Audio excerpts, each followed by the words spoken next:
let's talk about something called QDay, which is a cybersecurity term for the upcoming moment when quantum computers become powerful enough to break today's main public key encryption systems. You see, modern encryption relies on complex math, like taking two enormous prime numbers, multiplying them together, and then using that product as a basis for a key.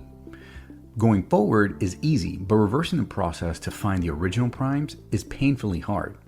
It's not that encryption is truly uncrackable, it's that the time and energy required to break it using today's technology makes it mathematically infeasible.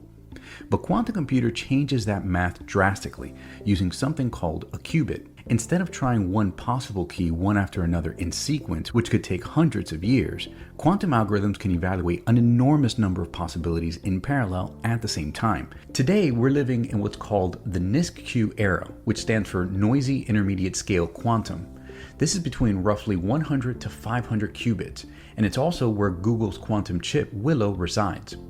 This era is still not powerful enough to break cryptography even by Google's own definition.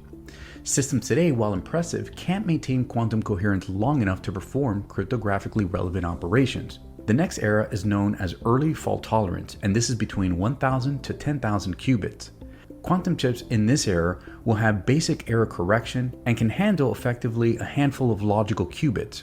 This is where you start to see a small number of logical qubits stay coherent long enough for deeper operations, though still very restrained. The next era is very significant to us because this is going to be the cryptographically relevant zone between 100,000 to 1 million qubits.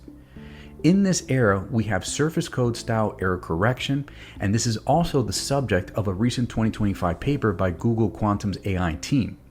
In their research paper, software engineer Craig Gidney estimates that a 2048-bit RSA integer could be factored in less than a week by a quantum computer with less than 1 million noisy qubits. This represents a significant shift from earlier estimates that had it around 20 million qubits for an 8-hour break. The next era takes us around 20 million qubits and above, and this is where our old analysts had previously projected that quantum chips would be powerful enough to perform cryptographically relevant operations. By most analysts, 20 million qubits and above puts us between 1 to 3 decades out. It's important to know that any data that is harvested today can be stored indefinitely until this eventual day when QDay arrives. Once a quantum system reaches decryption capability, those historical archives become readable. And this is called a harvest now, decrypt later methodology. And it's not theoretical because nation states and well-resourced actors have already been incentivized to collect and retain this type of encrypted traffic for long-term horizon intelligence. So what can we do today in preparation for this upcoming QDay? The answer lies in something called post-quantum cryptography. These are new cryptographic algorithms designed to resist quantum attack vectors while remaining feasible for classical systems that we use today.